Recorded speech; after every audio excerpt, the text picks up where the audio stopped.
Halo bre, kembali lagi bersama saya Alfian di channelnya Bukalapak. Dan di bulan Agustus ini adalah video saya kedua di bulan Agustus untuk video merakit PC. Waduh, merakit PC. Di samping kiri saya atau depan kalian udah ada PC gaming yang nyala-nyala RGB pastinya kan. Dan di sini saya akan ngasih tahu rakitan PC dengan budget 14 jutaan untuk para kreator seperti saya ini atau YouTuber gitu kan. Dengan budget 14 jutaan kita dapat spesifikasi yang kayak gimana sih gitu kan. Tapi sebelum kita masuk ke komponen apa aja sih yang dipakai di rakitan PC 14 jutaan ini, saya mau kasih tahu kalian jangan lupa untuk tekan tombol subscribe di channelnya Bukalapak karena bentar lagi channel Bukalapak ini akan menyentuh 1 juta subscriber bre. Jadi jangan lupa untuk tekan tombol subscribe, like juga video ini dan nyalakan loncengnya supaya kalian gak ketinggalan video-video terbaru dari channelnya Bukalapak ini dan ketemu sama saya lagi pastinya kan bulan depan insya Allah. Dan saya mau kasih tahu sedikit tentang info promo dari Bukalapak untuk menunjang hobi baru kalian pastinya, yaitu promo pilihan jagoan di bulan Agustus ini bre. Makin banyak nih bre promo-promo untuk kategori pilihan seperti otomotif dan juga DIY ataupun perkakas rumah tangga. Bukan cuma itu aja, tiap minggunya tuh promonya bakal berbeda-beda dengan tambahan dari top brand yang ada di Bukalapak pastinya. Jadi buruan dah sikat barang-barang sesuai dengan kebutuhan kalian sekarang hanya di aplikasi Bukalapak. Produknya murah, lengkap, dan pastinya original. Tapi kan bang, sekarang kan ongkirnya mahal-mahal. Bro, sekarang tuh Bukalapak udah nanggung ongkir kalian dengan no ongkir sepuasnya sampai 100.000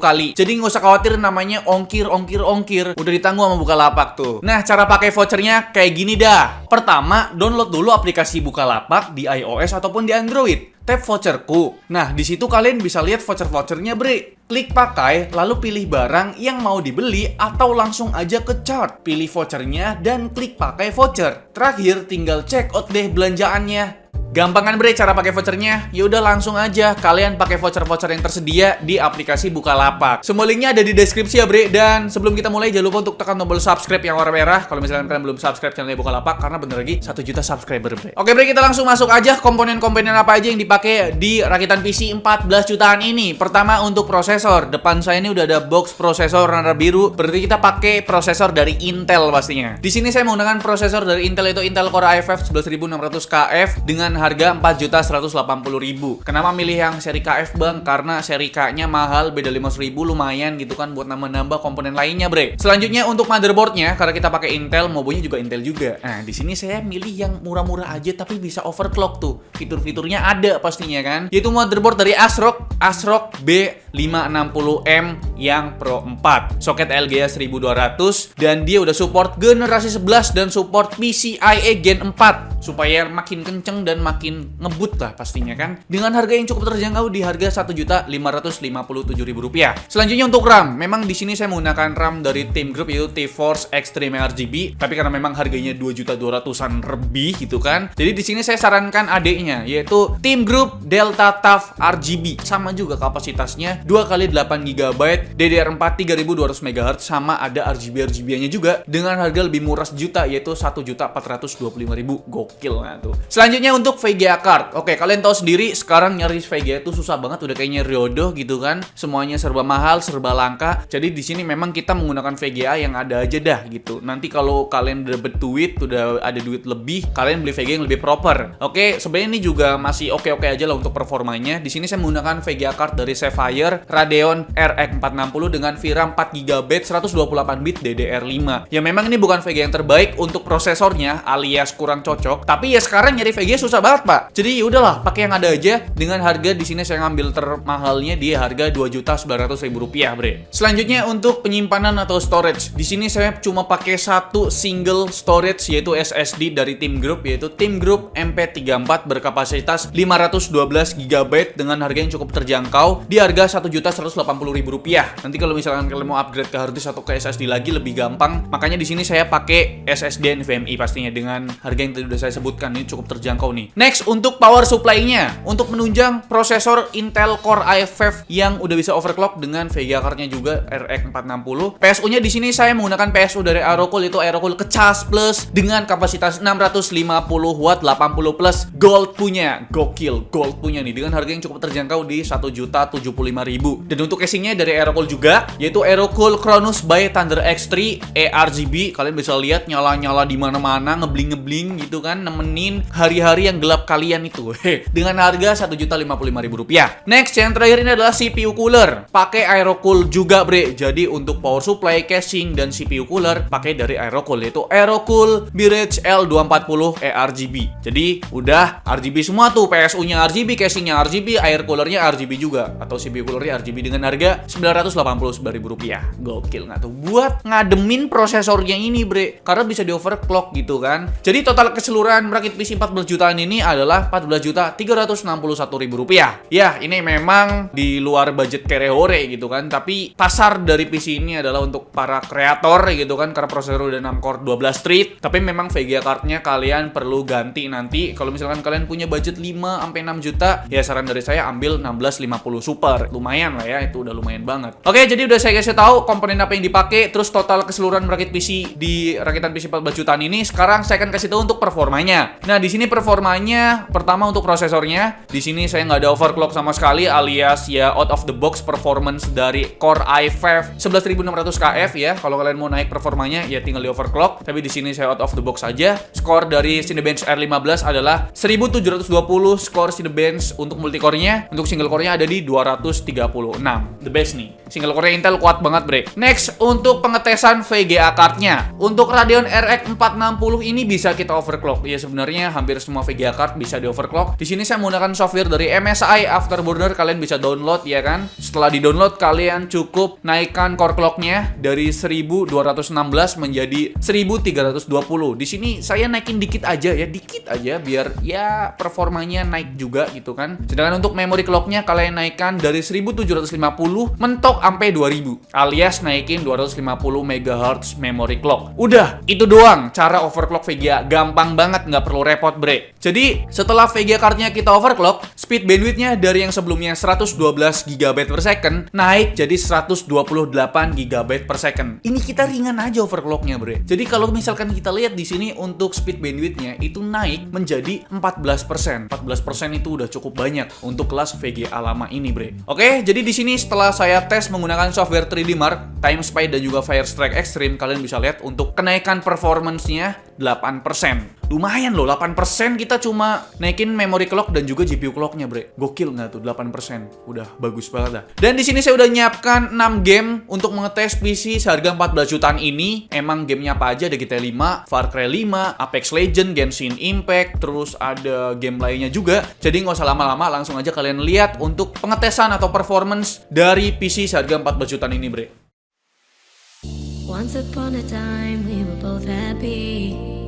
Everything was fine and suddenly it leave. I was left behind, broken in pieces. Then you'd reappear. Sometimes we all feel a little afraid.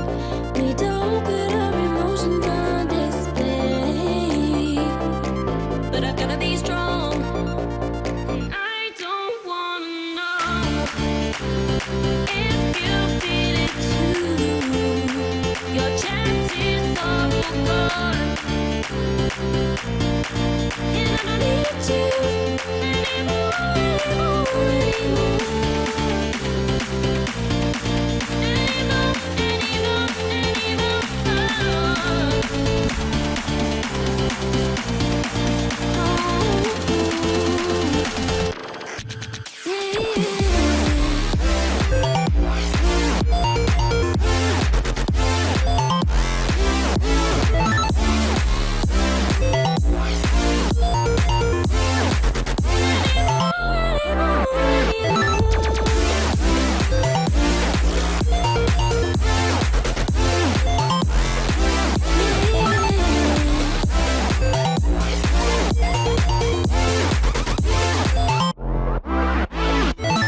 Try to toe the line, make you wanna stay.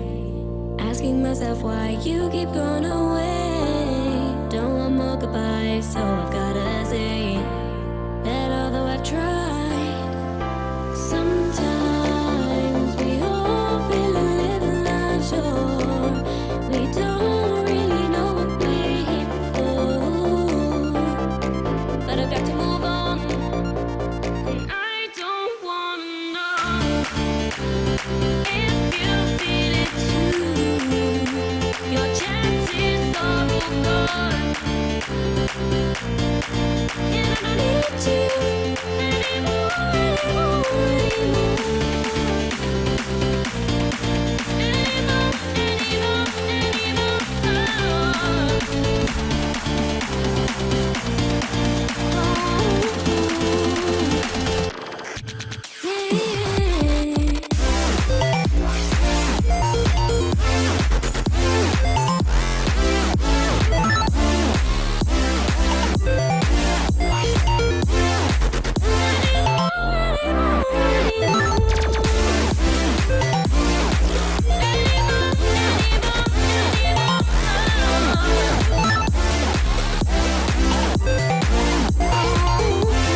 Oke bre, itu dia performa ke-6 game menggunakan PC seharga 14 jutaan ini. Dan setelah saya lihat, setelah saya tes sendiri, memang performanya kurang. Kenapa saya bilang kurang? Karena VGA card-nya guring. Jadi VGA card-nya ini nggak cocok sama prosesornya. Bukan nggak cocok sih, lebih tepatnya itu pasangan yang kurang tepat gitu loh. Memang iFF 11600KF ini minimal ya 1650 Super atau enggak 1660 Super gitu. Udah DDR6 gitu kan. Tapi ya mau gimana lagi, sekarang nyari VGA card susah. Jadi untuk sementara kita pakai yang ada aja, yaitu RX 460 bre. Ya kalian bisa lihat untuk performa GTA 5-nya cuma menyentuh di 80 FPS, itu pun setelah di overclock ya kan, nggak sampai 100 FPS. Sedangkan untuk main Rainbow Six CG itu menyentuh cuma 74 di settingan medium high gitu ya, di 1080p. Dan di Far Cry 5 juga nggak nyampe 50 FPS pak, di 1080p ya kan, padahal udah di overclock. Sedangkan untuk game Shadow of the Tomb Raider ini cuma menyentuh di 39, ini game AAA semua ya kan. Dan untuk Apex Legends juga cuma menyentuh di 70 FPS-an aja bre, setelah di overclock. Dan untuk Genshin Impact juga nggak stabil di 60 FPS, melainkan hanya di 43 FPS. Jadi memang menurut saya PC 14 jutaan ini memang kurang oke performance-nya, tapi kalau misalkan kalian punya budget 3-4 juta lagi, kalian ambil aja Nvidia GeForce GTX 1650 Super biar performanya lebih bagus lagi bre. Jadi kira-kira itu dia performanya. Gimana menurut kalian? Apakah PC seharga 14 jutaan ini sangat recommended buat kalian? Menurut saya rekomen aja, asalkan kalian ganti VGA card-nya bre. Yang tadi saya kasih tahu, kalau nggak 1650 Super ya 1660 Super. Jadi ya nambah budget sekitar 3-4 jutaan ya bre ya. Tapi kalau misalkan nambah 3-4 juta, ya budget PC ini jadi 17 jutaan juga coy. Gimana menurut kalian? Dan komponen-komponen yang tadi saya sebutkan kalian bisa beli di Bukalapak. Semua komponennya ada di deskripsi, linknya ada di deskripsi semua. Kalian tinggal cari aja semuanya di Bukalapak ya bre, karena memang barangnya lengkap, murah, dan pastinya original. Oke? Dan sebelum kita mengakhiri videonya kali ini, rakitan PC 14 jutaan, saya mau kasih tahu sekali lagi untuk tekan tombol subscribe channelnya Bukalapak, karena bentar lagi channelnya Bukalapak itu 1 juta subscriber bre. Dan jangan lupa untuk ngikutin promo dari Bukalapak, yaitu promo pilihan jagoan di bulan Agustus yang bakal kasih kalian gratis ongkir sampai 100.000 kali. Jadi ongkirnya tuh ditanggung sama Bukalapak ya kan. Jadi udah bre, itu dia untuk konten rakitan PC dengan budget 14 juta. Menurut kalian gimana? Coba tulis di kolom komentar. Like video ini kalau kalian suka, dislike kalau nggak suka, dan jangan lupa untuk tekan tombol subscribe di channelnya Bukalapak supaya channelnya Bukalapak mencapai 1 juta subscriber. Oke? Saya Elvian selaku host di channel Bukalapak mengucapkan terima kasih. Sampai jumpa di lain video rakitan PC lainnya. Bye-bye.